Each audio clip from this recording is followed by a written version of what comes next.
So ayan mga kadrama-rama, alam ko pong inaabangan nyo po no, yung next na mangyayari po dito sa Abot Kamay na Pangarap. Kaya sobrang nakaka-tense na nga po no, tsaka nakaka-excite na nga din po yung pinapakita ni Director every episode dito sa Abot Kamay na Pangarap. At alam naman po natin mga kadrama no, na minsan nakakalungkot po talaga ngayon yung sitwasyon nga po ni Lynette at saka ni RJ no, matapos nga po itong si Lynette may magpakasal doon kay Doc Carlos, tapos hindi naman po naging maganda yung kalagayan niya doon dahil nga po sinasaktan nga po siya ni Doc Carlos, diba? Parang walang happiness pa din po yung nangyari doon kay Lynette. Tapos ngayon na nakawala na siya doon kay Doc Carlos na sana sila na dapat dalawa, tapos itong si RJ ay iba pa yung kanyang ginusto, talagang si Claire pa talaga yung dating ex niya, na sana naman si RJ siya yung una na nag-propose dito kay Lynette. Syempre itong si Lynette ayaw lang naman talaga niya sabihin dito kay RJ dahil gusto niya talaga na yung si RJ yung uuna talaga na magsasabi sa kanya na mahal pa rin niya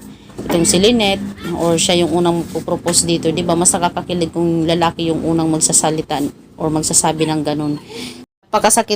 Napakasakit lang po talaga mga kadrama na makita talagang si Lynette ay ganito yung kanyang kalagayan ngayon. Sobrang lungkot, di ba? Dahil nga po sa pagsisisi niya na hindi niya naipaglaban itong si RJ, na sana nga po talaga itong si Ray, kahit nga po itong si Doc Ray, sabi niya dito kay RJ na sigurado ka ba RJ sa pinili mo, na si Claire yung pinili mo? Akala ko ba si Lynette yung gusto mong antayin, di ba? Yung mga ganun ba?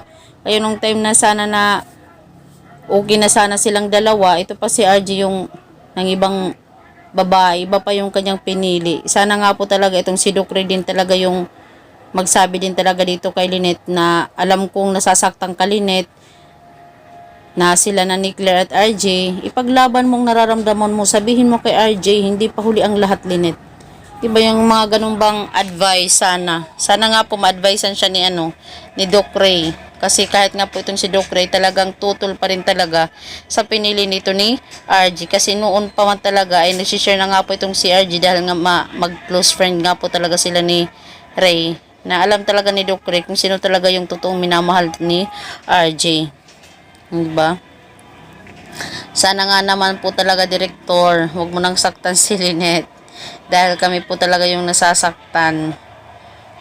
So mga kadrama, alam ko na nanonood ka din po talaga ng video na to. Sana nga po talaga ay i-twist ni Director yung mga pangyayari. Sana kung ngayon nagiging sad man yun si Lynette, darating din talaga yung point na yun na magiging happy po siya sa buhay. Diba? Kasama yung buong pamilya niya. So yun lang po mga kadrama. Maraming salamat again sa palagi niyong panonood. Maraming salamat again dahil malaking tulong po talaga kayo sa aking channel. Thank you so much. Huwag niyo pong kalimutan na i-like, i-share, at subscribe yung aking channel para sa susunod na video is ma-update ko pa kayo mga kadrama. Bye-bye, abang-abangars na lang po tayo natin mga kadrama. Maraming salamat again mga kaabot kamay, mga ka-dramatic. Bye!